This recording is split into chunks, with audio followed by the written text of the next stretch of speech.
Assalamualaikum warahmatullahi wabarakatuh. Salam sejahtera untuk kita semua. Om Swastiastu, Namo Buddhaya, dan juga salam kebajikan. Terima kasih atas kesempatan dan juga waktunya Dewan Juri yang terhormat. Izinkan saya untuk memperkenalkan diri terlebih dahulu. Saya Melati Nafisa. Saya merupakan representasi dari Sekolah SMA IRS Dewi Sartika. Pada kesempatan kali ini, saya sebagai tim dari oposisi ingin membahas terkait mosi yang akan disampaikan, yaitu Dewan ini akan mengadopsi student loan di Indonesia. Oke, sebelumnya saya akan menjelaskan mengenai student loan itu sendiri. Student loan merupakan bentuk hutang yang digunakan untuk membiayai pendidikan tinggi yang dipinjam dari pemerintah ataupun lembaga keuangan swasta. Lalu hutang ini itu akan diganti setelah lulus, dan saya menolak adanya mekanisme student loan di Indonesia ini karena pendidikan merupakan hak setiap warga negara, dan seharusnya pemerintah itu mengeluarkan kebijakan atau memperbanyak beasiswa dan memperluas jaringan pendidikan. Dan perlu diketahui juga bahwa student loan ini itu dikenal di Amerika Serikat, yang dimana Amerika Serikat ini tuh merupakan sebuah negara maju, sedangkan Indonesia merupakan negara berkembang, yang dimana jika Indonesia ini menerapkan student loan itu akan sangat berbeda sekali dengan apa yang diterapkan oleh Amerika Serikat.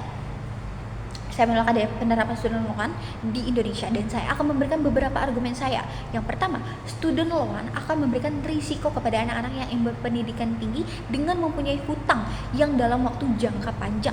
Saya rasa jika pemerintah membuat keputusan penerapan student loan di Indonesia, sama saja dengan pihak pemerintah ini itu mengajari dan menormalisasi adanya hutang bagi generasi muda yang seharusnya mereka diajari dan diberi pendidikan yang layak sampai ke tingkat tertinggi. Selain itu, tidak semua orang bisa langsung mendapatkan pekerjaan setelah lulus, dan seharusnya disinilah peran pemerintah, yaitu membuka lapangan pekerjaan yang luas dan tidak membatasi untuk umur maupun fresh graduate. Dan jika kita membicarakan tentang fresh graduate, di Indonesia saat ini ukuran gaji untuk fresh graduate juga sangat kecil. Hal ini disebabkan karena banyak yang beranggapan bahwa fresh graduate itu belum layak dan belum bisa bekerja secara maksimal. Oleh karena itu, jika pihak pemerintah menerapkan student loan, maka risiko para mahasiswa terutama yang menengah ke bawah akan semakin tertekan dikarenakan harus membayar hutang pendidikan mereka yang seharusnya pendidikan tinggi itu lebih diprioritaskan oleh pemerintah. Dan yang kedua, Indonesia saat ini belum siap secara mental maupun pemikirannya untuk menerapkan sistem tersebut. Dan saya rasa ekonomi di Indonesia saat ini juga sedang tidak stabil jika kita melihat kasus baru-baru ini yang terjadi, yaitu melemahnya rupiah terhadap dolar. Mengapa saya katakan Indonesia belum siap untuk hal itu? Itu dikarenakan sistem ekonomi Indonesia yang masih lemah dan memiliki banyak hutang negara. Jika student loan ini nekat untuk dijalankan, maka yang terjadi pada Indonesia adalah akan menciptakan generasi muda yang memiliki banyak hutang untuk pendidikannya. Dan selain itu, saya rasa para mahasiswa juga tidak akan setuju dan pastinya akan menolak jika mereka harus membayar hutang untuk pendidikannya setelah lulus dari kuliah. Hal ini disebabkan sulitnya mendapatkan pekerjaan dan kurangnya lapangan pekerjaan di Indonesia. Lalu yang ketiga, banyak mahasiswa yang harus dipenuhi kebutuhannya. Saya yakin mahasiswa ini memiliki kebutuhan yang banyak saat masih berpendidikan, apalagi saat setelah lulus nanti. Karena ini saya rasa pihak pemerintah harus memikirkan solusi selain student loan. Contohnya adalah memperbanyak beasiswa dan juga subsidi silang. Dan dikatakan pada tim pemerintah yang berkata bahwa beasiswa itu sulit untuk didapati. Hal inilah yang seharusnya dipikirkan pemerintah untuk semakin memperbanyak dan melihat potensi beasiswa. Oleh karena itu, saya juga ingin menyampaikan bahwa selain beasiswa dan subsidi, sebaiknya pemerintah juga harus menurunkan biaya pendidikan agar untuk orang yang kesulitan dengan pendidikan dapat mengikutinya dan meraih impiannya.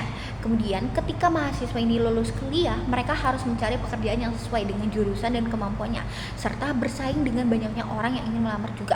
Ketika keterima pun mereka harus membeli dan memenuhi kebutuhan mereka sendiri serta keluarga mereka. Dan jika adanya student loan, maka gaji mahasiswa first graduate yang kecil itu bisa tidak akan memenuhi kebutuhan hidupnya dan keluarganya. Ditambah lagi, biaya pendidikan sangat mahal, dan hal ini itu membuat seseorang terutama yang menengah ke bawah itu bakalan kesulitan untuk membaginya. Seperti yang saya katakan tadi, bahwa seharusnya pihak pemerintah itu selain menyediakan subsidi dan juga beasiswa, mereka juga harus mengurangi biaya pendidikan dan memprioritaskan pendidikan tinggi di urutan yang pertama. Dan saya akan menjelaskan mengapa pendidikan tinggi itu sangat penting. Yang pertama, dampak dari pendidikan tinggi akan memunculkan sumber daya manusia di Indonesia yang sangat tinggi dengan caranya yang bisa berpikir kritis dan berorientasi ke masa depan. Hal ini sudah dapat dipastikan akan menjadikan Indonesia sebagai negara maju karena sumber daya manusianya itu yang tinggi. Lalu yang kedua, bisa meningkatkan sektor ekonomi dikarenakan sumber daya manusianya yang tinggi, dan hal ini juga berpengaruh pastinya ke negara kita, yaitu Indonesia. Karena seperti yang saya bilang tadi bahwa Indonesia sistem ekonominya itu masih sangat lemah, dan ini dapat terjadi karena tidak adanya sosok yang bisa memulihkan perekonomian Indonesia, dan disebabkan juga karena kurangnya pendidikan tinggi yang merata. Dan dampak ketiga adalah akan menjadikan Indonesia sebagai negara maju. Hal ini dikarenakan para generasi muda yang akan berpikir kritis dan tidak ragu dalam membuat keputusan. Dan perlu diingat juga bahwa peran pemerintah sangat penting bagi keberlangsungan hidup rakyatnya, terutama dalam hal pendidikan.